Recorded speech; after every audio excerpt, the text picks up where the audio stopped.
स्वामी विवेकानंद का प्रेरणादायक दर्शन, उठो, जागो और तब तक मत रुको जब तक लक्ष्य प्राप्त न हो जाए। स्वामी विवेकानंद, यह वाक्य केवल प्रेरणादायक शब्द नहीं है, बल्कि यह पूरे जीवन को दिशा देने वाला मंत्र है। स्वामी विवेकानंद के अनुसार मनुष्य की असली समस्या बाहर नहीं, उसकी सोच के भीतर होती है। जब वे कहते हैं उठो, तो उनका आशय केवल शरीर से उठने से नहीं है। वे हमें आलस्य, डर और हीन भावना से उठने को कहते हैं। जब तक इंसान खुद को कमजोर मानता रहता है, तब तक दुनिया की कोई ताकत उसे मजबूत नहीं बना सकती। जागो का अर्थ है अपने भीतर छिपी असीम शक्ति को पहचानो।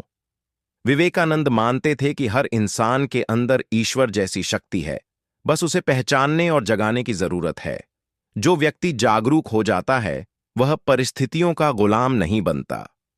स्वामी विवेकानंद बार बार कहते थे कि मनुष्य की सबसे बड़ी शक्ति उसका आत्मविश्वास है।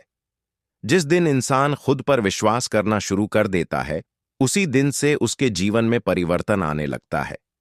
सफलता बाहर नहीं मिलती, वह अंदर से पैदा होती है। वे मानते थे कि डर सबसे बड़ा पाप है। डर इंसान की सोच को सीमित कर देता है, और सीमित सोच कभी महान परिणाम नहीं दे सकती। जो व्यक्ति डर पर विजय पा लेता है, वह हर कठिनाई को अवसर में बदल सकता है। स्वामी विवेकानंद का दर्शन यह भी सिखाता है कि केवल किताबों का ज्ञान पर्याप्त नहीं है। सच्चा ज्ञान वही है जो हमारे चरित्र, हमारे कर्म और हमारे व्यवहार में दिखाई दे। ज्ञान को जब जीवन में उतारा जाता है, तभी वह शक्ति बनता है। युवाओं को संबोधित करते हुए वे कहते थे, तुम्हारे भीतर असीम शक्ति है, तुम्हें कमजोर बनने का कोई अधिकार नहीं है। उनका मानना था कि युवा अगर अपनी ताकत पहचान लें, तो समाज और देश दोनों का भविष्य बदल सकता है।